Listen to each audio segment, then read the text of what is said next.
అమ్మ జీవితం. ఛ! ఈ మగాళ్ళని అస్సలు నమ్మకూడదు.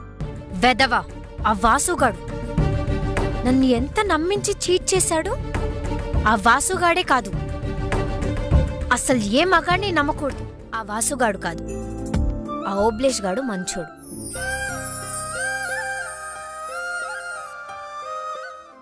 మంచితనంలో వాడు వేరే లెవెల్. అమాయకత్వానికి brand ambassador. అందుకే నోరు మూసుకొని మీ అమ్మమ్మ వాళ్ళ ఇంటికెళ్ళు. వాడిని వెతుకు, దొరుకుతాడు. ఇక్కడ ఉన్నావు బంగారం. 6వ తరగతిలో కలిసావు, వెళ్ళిపోయావు. నీ మీద దిగులతో బడిపోడు మానేసా. నువ్వు బాగా చదివే ఉంటావు, అయినా నేను ఎక్కడ గుర్తుంటానులే. రే ఓబ్లేషు, వస్తున్నాన్రా.